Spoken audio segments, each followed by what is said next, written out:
How many people here have had their pride destroyed by someone they truly loved? Anybody? A few months ago, I was talking to my mom. My mom started the conversation by saying, "You were the dullest among my 5 kids. If any of my 5 kids were going to go into academia and have a PhD, I would not have guessed it was going to be you." I said, "Thank you, Mom. You just ran the week ahead of me."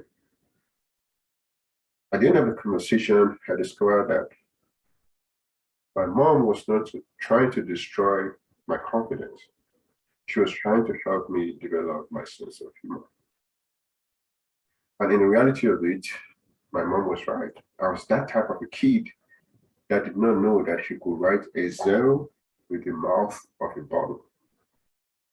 Like the word of the day in Postmaster, I was the student of the day in high school. I remembered a particular incident. I go to school in the morning. I was about to sit down on my chair. One of my classmates quickly removed my chair. I sat down on the floor. My back started aching. I watched patiently.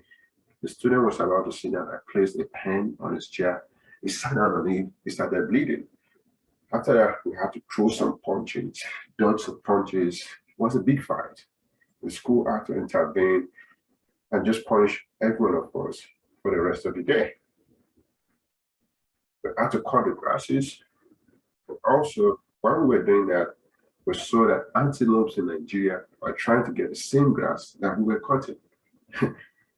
We also picked up charcoal to paint all the blackboard in the school. While we were doing that, the market women were also going after the charcoal so that they can sell it for profit.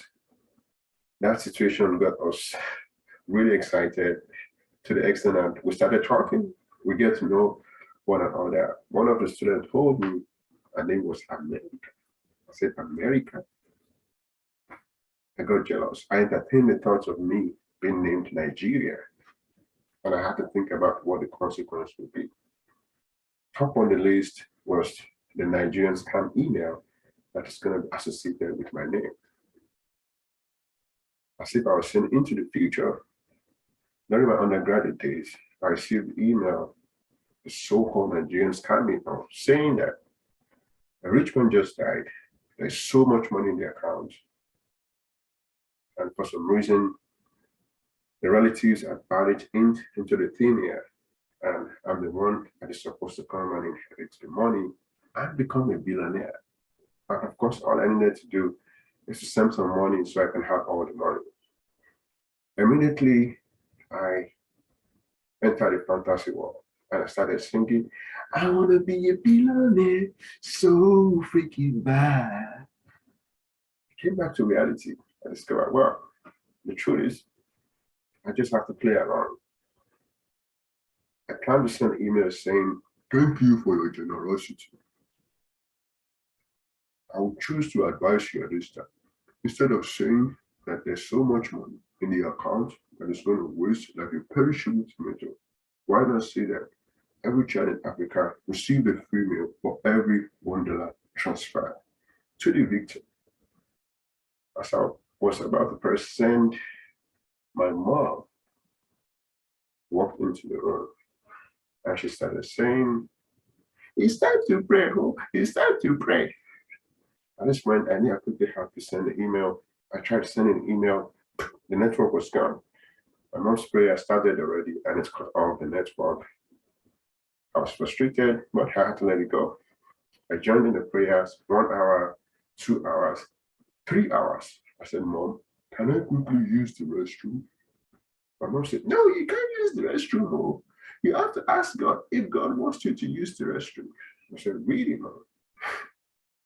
The next time you tell me to clean the room, I'm going to have to ask God." 4 hours, 5 hours. Again, I said, "Mom, I'm about to pee on my body. Do you know whether Jesus has a mop to mop the floor?" My mom said, "No, you can't go. We have to continue." Of course, my mom got that I was trying to escape from the prayers. 7 hours of prayer, I got a point. Prayer is very important. Therefore, I almost thought I didn't have to work. I can just pray about money and have a lot of money. I entered marriage with that kind of mindset. I had to quickly correct that by going to the marriage seminars. When I was going there for a couple of years, I met a newly wedded couple. At that point, I knew what I was doing already, but this couple asked me, "What is the secret of your successful marriage?" I said, "For me, I listen to my wife and I take precautions." For example, when my wife tells me she's at that period of the month, and it's time for me to weigh all my words at least 3 times on a weighing balance before releasing it. If I don't do that, there's going to be serious consequences. I also told this newlywed couple that I learned from my mom. My mom helped me to find my sense of humor. Now, when anything bad happens, I don't react. I try to create a joke from it before I react. That led to less conflict and more laughter. For example, when I was doing my PhD, my wife called me on the phone, grang, grang, grang, 4 a.m. in the morning while I was tired and frustrated. I had to respond and say, "I'm in a strip club." I can imagine that my wife just pictured me in the strip club dancing, talking, going down. She couldn't take it anymore. She just started laughing. She said, "You think everything is a joke?"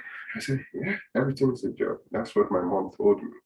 That I should take everything less seriously, find the funny thing before reacting. That's why I have less conflict and more laughter now.